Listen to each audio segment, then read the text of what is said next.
तन के लिए जैसे जरूरी श्वास है, वैसे ही मन के लिए जरूरी आशा और विश्वास है। आशा के साथ में तैयारी कीजिए, निश्चित रूप से परिणाम बहुत ही अच्छे आएंगे।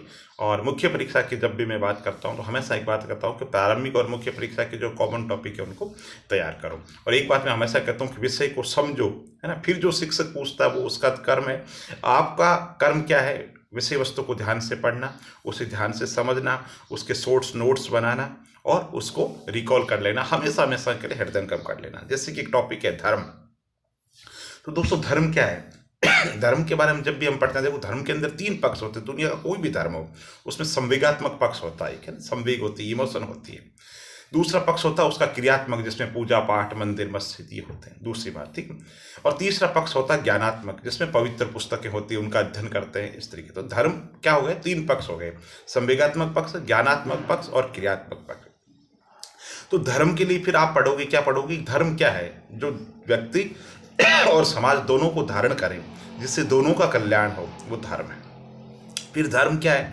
धर्म के अंतर्गत दुनिया के अंदर हर धर्म जो है उसका सार क्या है? वो मानवता है। आप अच्छे तरीके से जानते हैं, दया करना, करुणा, ममता, परोपकार, ये सारे जो धर्म है ना, उनका सार क्या है? हर धर्म का सार मानव कल्याण है, वो धर्म का सार है। ये बात समझ ली। फिर धर्म के अंदर क्या होता है ना, वो विशेषताएं देखो। धर्म एज ए होलिस्टिक होता है। धर्म के अंदर सर्वांगीणता होती है, जिसके अंतर्गत कोई व्यक्ति, कोई साधक एक सत्ता के साथ में, सत्ता का स्वरूप कैसा भी हो सकता है ना, वो लौकिक हो सकता है, वो अलौकिक हो सकता है, उसके साथ के अंतर्गत एक कनेक्शन स्थापित करता है, ठीक। उसकी पूजा आराधना वगैरह की जाती है, ठीक है। उससे संबंधित जो पवित्र पुस्तकें हैं वो पढ़ी जाती है, ठीक है। तो ये हो गया धर्म का पक्ष, ठीक है। अब आपने मोटे मोटी ये पढ़ लिया, सपोज करो, और धर्म की विशेषताएं आपने देख ली, सब ये धर्म की विशेषताएं, ठीक है। अब आपसे पूछे एक सवाल कि क्या दुनिया में एक ऐसा धर्म संभव है जो सार्वभौमिक धर्म हो, यानी जिसको पूरी दुनिया माने? ये हिंदू, मुसलमान, ये ईसाई, उसकी बात नहीं होकर के एक यूनिवर्सल धर्म दुनिया के अंदर संभव है क्या?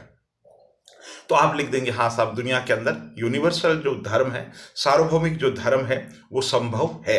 कैसे है? कि सारे जो दुनिया के जितने भी धर्म ग्रंथ हैं, ठीक है, उनका आधार क्या है? जैसे मैंने बताया, हर धर्म के अंदर पूजा पाठ होती है, हर धर्म के अंतर्गत पवित्र पुस्तकें होती है। तो उस आधार पे सारी पुस्तकों का जो सार तत्व निकाल करके एक सार्वभौमिक धर्म की स्थापना की जा सकती है, ठीक है।